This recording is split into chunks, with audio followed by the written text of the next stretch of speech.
सभी को नमस्कार। जैसा कि आप सब लोग जानते हैं कि हम पिछले कई महीनों से संघर्ष कर रहे हैं रेसलिंग फेडरेशन ऑफ इंडिया के प्रेसिडेंट बृजभूषण सिंह के खिलाफ, क्योंकि उसने भारतीय महिला पहलवानों का यौन शोषण किया है और भी काफ़ी सारे जो हैं घोटाले फेडरेशन के माध्यम से उसने किए हैं। पिछले कई दिनों से हम देख रहे हैं कि समाज में हमारे खिलाफ एक अलग से नैरेटिव बनाया जा रहा है, कुछ अफवाहें फैलाई जा रही हैं और साथ में मीडिया भी कई तरह की खबरें जो है दिखा रहा है। तो हमारा आज ये वीडियो बनाने का एक ही पर्पज़ है कि हम जो अपनी सच्चाई, जो असली सच्चाई है वो आप लोगों तक पहुंचा सकें। आज हम इस आंदोलन की शुरुआत से लेकर अभी तक पूरी की पूरी सच्चाई आपके सामने डिटेल के साथ रखेंगे। आज जो हमारे ऊपर कई तरह के जो आरोप भी लगे हैं, आज हम उनका भी जवाब जो है प्रूफ के साथ देंगे। सबसे पहला जो आरोप हमारे ऊपर लगा था वो लगा था कि हमारा ये जो आंदोलन है वो राजनीति से प्रेरित है। कांग्रेस लीडर दीपेंद्र हुड्डा ने हमारे को इस आंदोलन के लिए उकसाया है। आप सबको पता है कि सबसे पहले जो हम प्रोटेस्ट पे आए थे जंतर मंतर पे, वो जनवरी में आए थे और उस प्रोटेस्ट की जो परमिशन है वो बीजेपी के ही 2 लीडर्स ने ली थी। उसका प्रूफ है हमारे पास।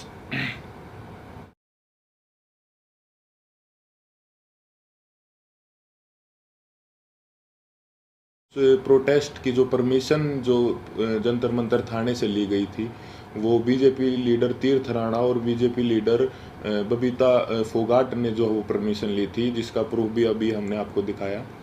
तो ये कैसे हो सकता है कि ये आंदोलन जो है वो कांग्रेस ने करवाया? गारंटी के साथ बोल सकते हैं कि 90% 90% जो कुश्ती से जुड़े लोग हैं, चाहे वो पहलवान हो या कुश्ती से जुड़े हमारे कोचेज हों, उन सबको जो है ये पता था कि 10-12 साल से जो है इस तरह की छेड़छाड़ जो है महिलाओं के साथ जो है हो रही है, या उन किसी और कुछ लोगों ने देखा भी था, जिसका प्रूफ मीडिया में कुछ कोचेज ने दिया है। कई लोग जो है इसके खिलाफ आवाज़ उठाना भी चाहते थे, लेकिन हमारी जो रेसलिंग कम्युनिटी है उसमें एकता की कमी थी।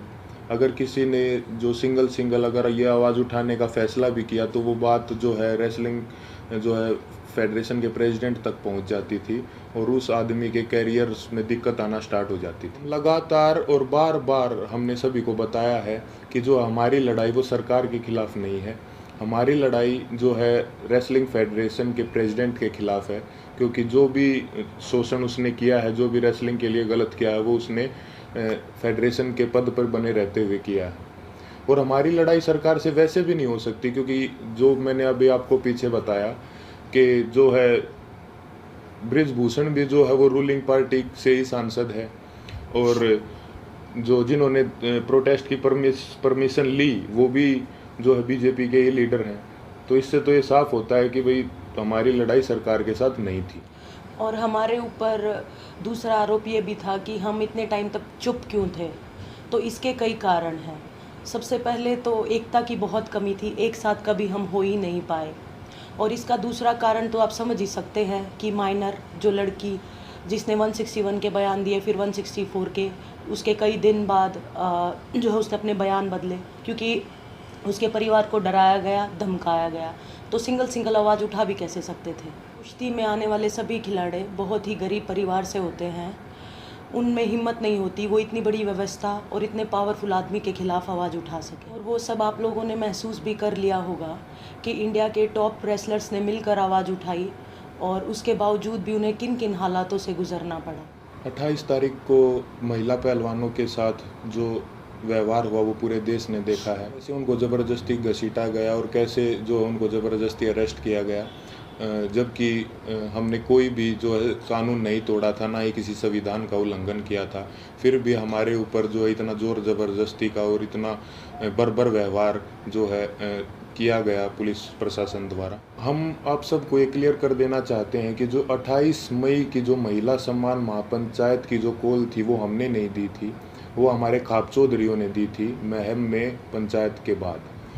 हमारे को तो कुछ समय के बाद जो है इस फैसले के कुछ समय बाद हमारे को ये पता चला कि 28 तारीख को जो है नए संसद भवन का उद्घाटन भी है। फिर भी जो है हमने हमारे बड़े बुजुर्गों के आदेश का जो है पालन किया, जिसके परिणाम स्वरूप जो है हमारे को इस तरीके से बर्बरतापूर्वक घसीटा गया रोड पे, और जो है हमारे को प्रोटेस्ट साइट से भी जो है ज़बरदस्ती हटा दिया गया। 28 तारीख को जो घटना हमारे साथ हुई उसने हमें अंदर से तोड़ दिया था। हमने देश के लिए इतने पदक जीते, देश का इतना मान सम्मान बढ़ाया, फिर भी हमारे मान सम्मान को जो है वो सड़कों पर रौंद दिया गया।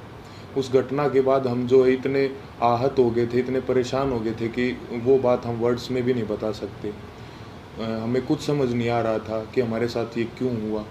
उसके बाद हम सब ने अपने सारे मेडल्स गंगा जी में विसर्जित करने का फ़ैसला लिया, क्योंकि हमें वो अपने सारे मेडल्स बेईमानी नज़र आ रहे थे। लेकिन फिर हरिद्वार में भी हम सब इस तंत्र की साजिश का शिकार हो गए। जैसे ही हम हरिद्वार में अपने मेडल बहाने पहुँचे तो तंत्र से जुड़ा एक आदमी बजरंग का हाथ पकड़ के साइड में ले गया और उससे पता नहीं कितने नेताओं की बात करवाई कि आप रुको, आपके बारे में मीटिंग चल रही है और आपको न्याय भी मिल जाएगा, आप बस 7 बजे तक रुको।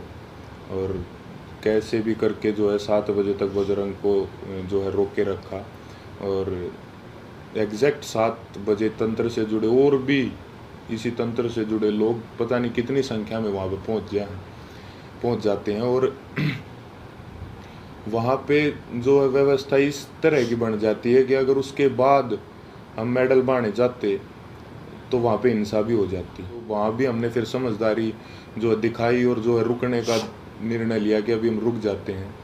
और एक और बात क्लियर कर दे कि वो मेडल हमने सिर्फ अपने कोचेज़ को और अपने माँ बाप को वापस दिए थे। वहाँ पे क्या चल रहा था ये हमारे को कुछ समझ में ही नहीं आ रहा था। हम उस मानसिक स्थिति में थे ही नहीं कि हम वहाँ पे किसी साजिश को या वहाँ पे क्या चल रहा है इस चीज़ को समझ पाते। हम बहुत ही एक तनाव में और एक बहुत दुखी मन के साथ अपने जीवन की पूरी कष्ट कमाई को वहाँ लेके गए थे। लेकिन वहाँ पे क्या हुआ उसको क्योंकि हम जो है आंदोलनकारी नहीं है ना, हमें एक्सपीरियंस है, हमने जो है पूरी ज़िंदगी कुश्ती करी है ना, सोशल लाइफ भी नहीं जिए, तो कई बार इस तरह के जो माहौल क्रिएट होते हैं वो नहीं समझ में आते। साथ में हम अपनी ज़िंदगी की पूरी कमाई वहाँ पे लेके गए हुए थे। इस घटना के बाद हमारी मानसिक स्थिति ऐसी हो गई थी कि हमें कुछ भी समझ नहीं आ रहा था कि कौन हमारे साथ है, कौन जो हमारे खिलाफ है, कौन इस तंत्र का हिस्सा है। हम दिमागी रूप से बिल्कुल जो है ब्लैंक आउट हो गए थे। और फिर उसके बाद कई लोग हमारे को मिलते रहे, कुछ कुछ समझाते रहे, हमारे को कुछ समझ नहीं आ रहा था कि किस पे विश्वास करें और किस पे ना करें। इसी बीच ये समझाया गया हमको कि होम मिनिस्टर सर से आपको मिलना चाहिए, क्योंकि जो है सारे समाधान वहीं से निकलेंगे। हम वहाँ पे सिर्फ अपनी बात रखने के लिए गए थे। और अब ये भी सुनने में आ रहा है कि कई खापे जो हैं वो हमसे नाराज़ हैं। मैं सबसे हाथ जोड़ के यही विनती करना चाहूँगा कि आप प्लीज़ अफवाहों पे ध्यान मत दो। अगर अनजाने में हमसे कोई गलती भी हुई हो तो हमें माफ़ करो। इतने दिन लगातार संघर्ष करने के बाद, इतने लोगों से मिलने के बाद हमने क्या महसूस किया है, क्या सीखा है, ये तो अभी हम आपको वर्ड्स में नहीं बता सकते। लेकिन हमने कई ऐसे इंसान भी देखे हैं हमारे साथ, और कई ऐसे संगठन देखे हैं जो निस्वार्थ भाव से जिन्होंने हमारा समर्थन किया है। हम उनका दिल से धन्यवाद करना चाहेंगे। संयुक्त किसान मोर्चा ने जो है पूरे जी जान से धरातल पे भी जो है हमारा जो समर्थन किया है। भाई चंद्रशेखर रावण का भी मैं दिल से धन्यवाद करना चाहूँगा, क्योंकि ये तंत्र जात पात में हमको बांटना चाहता था, लेकिन उस भाई ने हमारी दिल से सपोर्ट की है।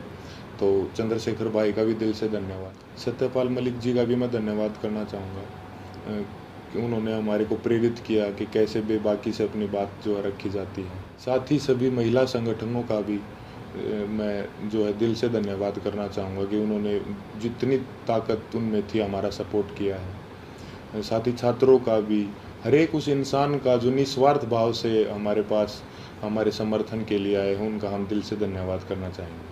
और हम चाहेंगे कि आगे भी मुसीबत के समय में आप हमारा ऐसे ही साथ दें। इसके लिए मैं धन्यवाद करना चाहूँगा बीजेपी लीडर जो हैं बबीता जी और तीर्थ राणा जी का, कि उन्होंने जो है पहलवानों को एकजुट करने का काम किया। साथ ही उन्होंने इस आवाज़ को उठाने के लिए उन्हें मोटिवेट भी किया। उसके बाद इन्होंने ही सरकार के साथ जो है मीडिएटर बन के जो पहलवानों को एक कमेटी का नाम दे के जो है आश्वासन दिलवाया सरकार से, यही उसके बीच में जो है मीडिएटर थे।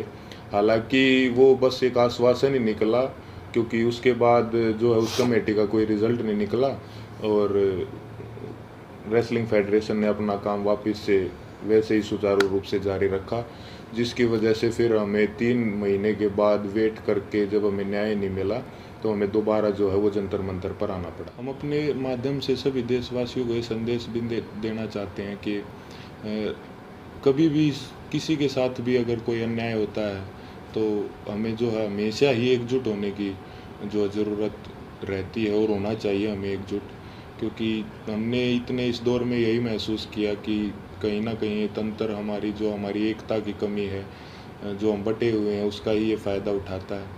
किसी के साथ भी अन्याय हो तो आप प्लीज़ एक साथ आइए। अन्याय के खिलाफ निस्वार्थ और सच्चे मन से अगर हम कभी भी एकजुट होकर अन्याय के खिलाफ आवाज़ उठाते हैं तो आत्मा को बहुत संतुष्टि मिलती है। धन्यवाद। ऐसी ही बड़ी खबरों को देखने के लिए जुड़े रहिए हमारे साथ न्यूज़ टाइम।